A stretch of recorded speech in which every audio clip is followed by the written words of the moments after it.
Hey, Pastor Steve Waldron. Thankful you're here with us today. Hope you're having just an excellent day in Jesus. Been looking at a list of English Bible versions, and we've come to Brenton's English translation of the Septuagint. I think I did a review on this, but it's probably been 4-ish years ago. Let's take a look at it. Brenton's English translation of the Septuagint, which Septuagint is just a Greek translation of the Old Testament, and it was done in 1844. Let's read a little bit about it here on Wikipedia. It says this is the Septuagint version of the Old Testament by Sir Lancelot Charles Lee Brenton, originally published by, and I love them, Samuel Baxter and Sons, London, 1844, in the English language. Now, who is Lancelot Charles Lee Brenton? Well, let's look at this. He was born February 16th, 1807, died June 13th, 1862, and he is best known for translating the Septuagint into English. He matriculated at Oriel College in Oxford 1824, got a BA in 1828, ordained in the Church of England in 1830. He left the established church to found an independent chapel in Bath with a friend, William Moorhead. He had met John Nelson Darby at Oxford. A lot of you like and some dislike Darby in 1830. By 1835, this chapel was associated with the Plymouth Brethren, so that's kind of his theological persuasion. By 1837, Brenton was contributing to the Christian Witness, an early Brethren journal, and appears to have cemented his relationship with the emerging Brethren movement. And so, on the death of his father in 1844, Brenton became the second baronet. He moved to the Isle of Wight from Bath in 1849, where, although married, he died childless, the second and last baronet of the line.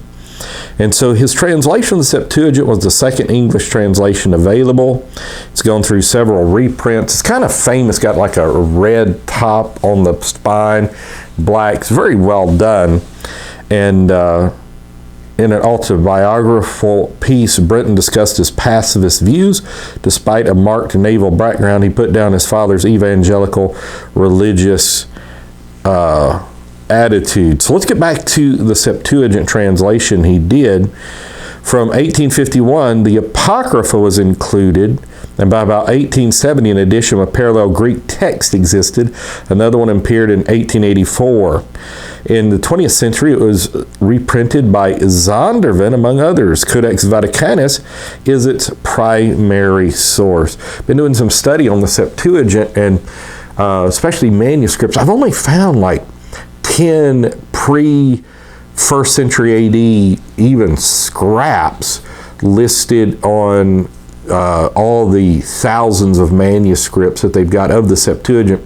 And so then reading the letter of Aristees, or at least part of it concerning the Septuagint, you realize it's apocryphal about, what is it, the Pharaoh Philadelphus down in Egypt, and just all of the things surrounding it. It's not a historical account.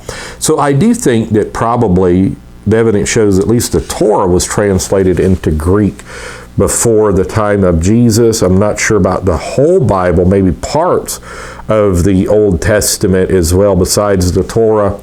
And I think it may be a stretch, at least historically with the evidence we have, to say Jesus and the apostles quoted from the Septuagint to a large degree.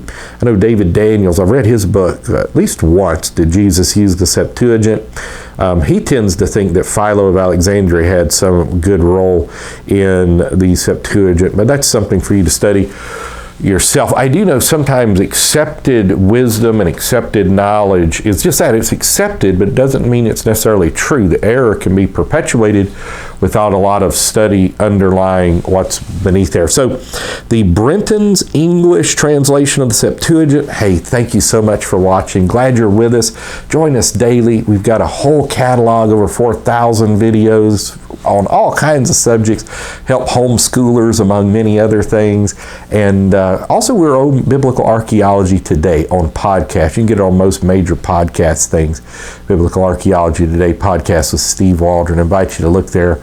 God bless you. We love you. We'll talk with you later in Jesus' name.